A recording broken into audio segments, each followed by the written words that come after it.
Boa tarde, meus amigos. Vamos falar um pouco das normas fundamentais do processo civil. Na verdade, é aquela espécie de constitucionalização do processo civil, as normas fundamentais, a aplicação das normas processuais, que são os artigos 1 a 12, 1 a 12, se me falei a memória, do novo CPC. Tá? Na verdade, foi assim, meus amigos caros. Eu acho que o legislador se preocupou tanto com o respeito a direitos fundamentais dentro do novo CPC. E muitas vezes os advogados, principalmente assim, existe uma cultura meio geral no direito brasileiro que direito constitucional é algo que deve se limitar a tributaristas, administrativistas e criminalistas, tá? Não, ele invade, obviamente, outros campos do saber jurídico também. Então, de olho meio nisso, o legislador procurou falar dos princípios constitucionais que devem ser observados dentro do novo CPC. Já começa o artigo 1º. O processo civil será ordenado, disciplinado, interpretado conforme os valores e normas fundamentais estabelecidos na Constituição da República Federativa do Brasil, observados as disposições do Código. Quer dizer, poderia nem existir esse artigo, né? Porque se ele não existisse, quer dizer então que o intérprete poderia se dar ao direito de desobedecer a Constituição? Óbvio que não. Mas o legislador fez questão de reafirmar essa redundância. Depois ele fala no artigo 2º que o processo se desenvolve por iniciativa da parte, começa por iniciativa da parte e se desenvolve por impulso oficial, que não se exclui da apreciação jurisdicional lesão, ameaça de direito, se permite arbitragem, se estimula a conciliação, e daí no artigo 4º a coisa começa a melhorar, também reproduzindo o texto constitucional, inclusive algumas convenções internacionais e tratados. As partes têm o direito de obter em prazo razoável a solução integral do mérito, incluída aí a atividade satisfativa, quer dizer, não é só ganhar, é ganhar e levar, tá? É ganhar, levar e colocar o dinheiro no bolso. A gente tá com a gente teve um processo no escritório, por exemplo. No meu caso nem me incomodou muito, mas o meu cliente perdeu a ação, uma ação de cobrança, que foi julgada improcedente contra o meu cliente. Ele foi leiloado no patrimônio dele e posteriormente ele pagou, para evitar que o bem dele fosse leilão, no imóvel e tal, ele pagou o débito. Bom, o credor da ação demorou 1 ano e 3 meses para levantar uma guia, para levantar o dinheiro dos autos do processo. Isso é assim, nem que ilegal, nem indecente, tá? Então assim, o judiciário tem que obedecer isso também. Não são só as partes que têm que zelar. As partes têm que zelar pela rapidez do processo e o próprio judiciário. Aquele que de qualquer forma participa do processo deve se comportar de acordo com a boa-fé.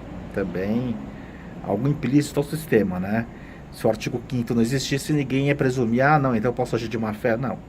Obviamente que não. Todos os sujeitos do processo, no artigo 6º, devem cooperar entre si para que se obtenha em tempo razoável decisão de mérito justa e efetiva. Bom, a gente vai ver o que é princípio da cooperação, né? Eu não entendo que o princípio da cooperação seja um dever que a parte tenha de produzir prova contra si mesma, por exemplo. Mas tem alguém que escreveu um artigo que fala do processo civil do arco-íris, né? Que as partes vão com bondade para tentar mostrar que o direito da outra está certo. Não é bem assim. Assegurada às partes paridade de tratamento em relação ao exercício de direitos e faculdades processuais, meios de defesa, ônus, deveres e aplicação de sanções processuais, competindo ao juiz zelar pelo efetivo contraditório. Bom, aqui o artigo 7º falando de isonomia, né?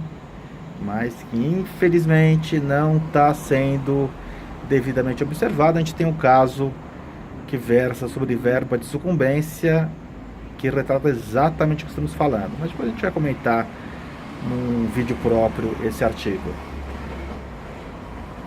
Que o juiz, no artigo 8º, deve resguardar e promover o princípio da dignidade da pessoa humana, observando proporcionalidade, razoabilidade, legalidade, publicidade e eficiência. Publicidade, logo, isso se comunica também diretamente com o artigo 489, né?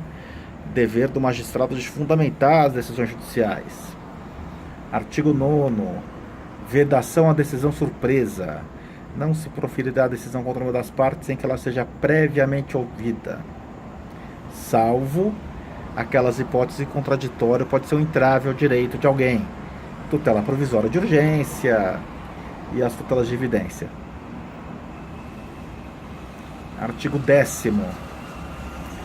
O juiz não pode decidir em grau algum de jurisdição com base em fundamento ao respeito do qual não se tenha dado às partes o direito de se manifestar, ainda que se trate de matéria sobre a qual deva decidir de ofício.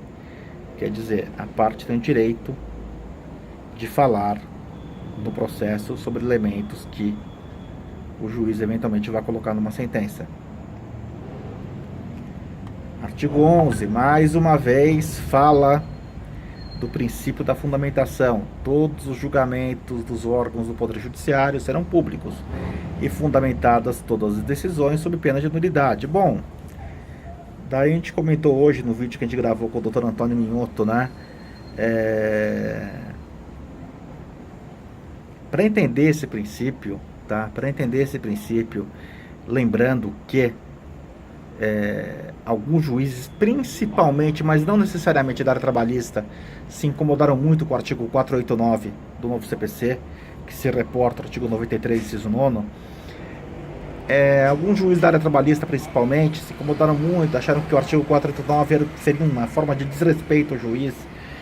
Assim, o processo não pertence ao advogado, o processo não pertence ao juiz. O processo pertence às partes. As partes, o povo é destinatário do processo. O judiciário não tem o poder de executar a justiça, de fazer justiça.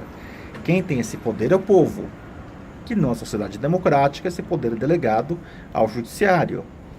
Então, assim, isso é uma garantia de transparência, de publicidade, de lisura na gestão da coisa pública. Quer dizer, eu, povo, estou delegando o meu poder de matar o meu devedor para que o judiciário cobre dele. Eu quero uma decisão clara do porquê o judiciário mandou ele pagar ou do porquê o judiciário mandou ele não pagar. Simples assim. É da mesma forma, um exemplo simples, mas um exemplo simples que assim, aqui hoje eu estou gravando agora no meu prédio. O síndico do meu prédio, ele é eleito por mim e por outros 55 moradores para gastar o dinheiro que ele arrecada mensalmente.